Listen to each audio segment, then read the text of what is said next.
Happy 4th of July. Hope you're having a good day today. It's Bears from Technibattle, and what we have here today is an HTC One running on the Google Play Edition stock Android 4.2.2 Jelly Bean Rom, and we have a Galaxy Note 2 running CM10.1 4.2.2 Jelly Bean. So both iterations are technically stock Android, but what makes them different? Well, with CM, you're going to get a flurry of customization options. Now, first thing right off the bat, you're going to notice in terms of fluidity, smoothness, and just overall sheer speed, both are very equal in that sense. The graphics are very similar. You can see you get that little blue effect there, the over scroll effect. Other than that, you have the notification bars, which are similar. Now, this is where the customization options come into play. You have the toggles above here on CM. You can adjust the toggles. You can adjust them as you wish. You can customize them as you wish, whereas with the stock build here that you get directly from Google, you're not going to get those customization options. Same with the quick settings. With the CM10 version, you can customize whatever you want here. With the stock version, you can't do that. You're going to get what you get with what they give you, very iOS in that sense. Now, other than that, if you look at the cameras here on both devices, all right, we got the front-facing camera here. Let's go ahead and change that to the rear. Both are very similar. With the CM10 version, you're not going to get the photosphere, but you are going to get everything else. You can see here, if I tap down, I got that little circle of options. If I tap here, it's more of a little arc there of options. So a little bit different, but you could see just taking pictures with both of them.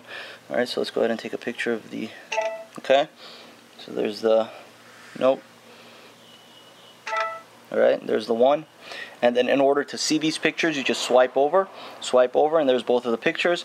Pinch in, pinch out. If I pinch in as such, okay, and I swipe up or I swipe down, I could delete it. Same here. If I pinch in or pinch down, I could delete it. All right, let's go back home and see some other fundamental differences. Now, if I go to settings on both of these devices, you can see the layout on them is very similar. Okay, the layouts are similar. The color schemes are similar. Super AMOLED, Super LCD.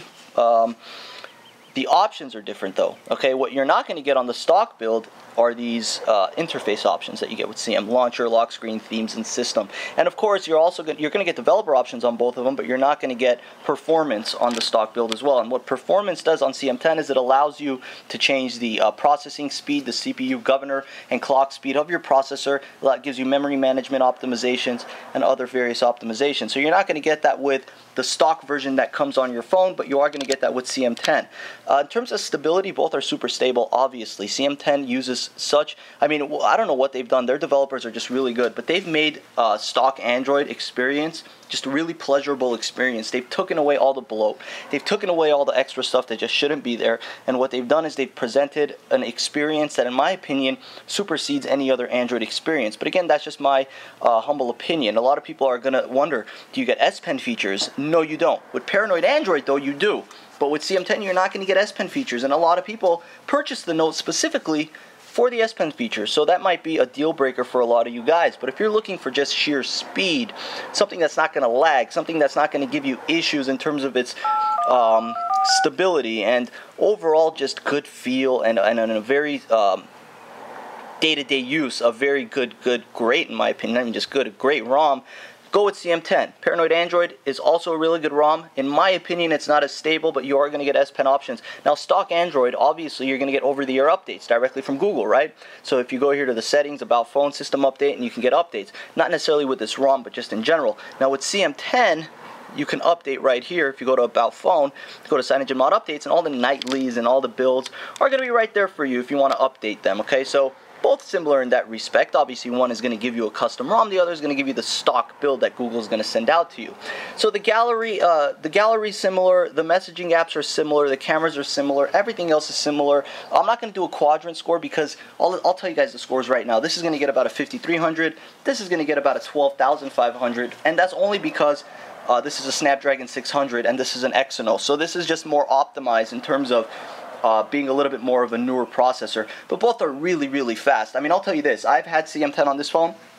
Of course, I'm running CM10 on the Note 2, and I can tell you right off the bat, there isn't much of a difference, if any at all, in terms of its speed and just running apps, running games, third-party apps. People always ask that. Well, yeah, Android might be fast on the offset, but is it fast when you run third-party apps? Well, yes, it's absolutely super fast when you run third-party apps.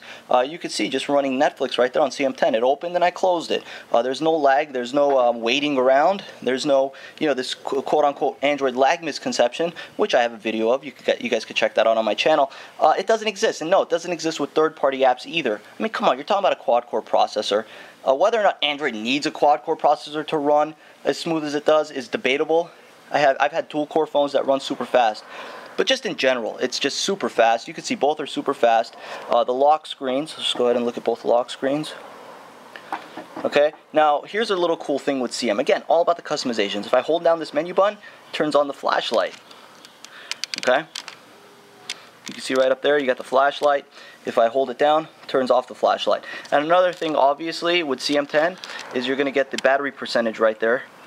Alright, with the stock build, you're not going to get that. And another great thing about this Note 2 build of CM10, guys, it's LTE compatible. Fantastic. I know a lot of people want to know whether or not it's LTE compatible, and yes, it is. But in terms of its lock screen, they're similar. You could add or remove lock screen widgets. You got the camera panning this way, you got the camera panning this way, so very similar in that regard. Again, I'll post a link below to the thread of where to get this ROM. If you guys have any questions on how to install it, go ahead and ask me. It's very similar to my other how-to videos regarding CM10. Requires the ROM plus GApps, Google Apps. I'll get some information on that for you guys if you guys have any questions. Otherwise, thank you for watching Technibility. Have a happy and safe 4th of July, and please don't forget to subscribe. Thank you guys.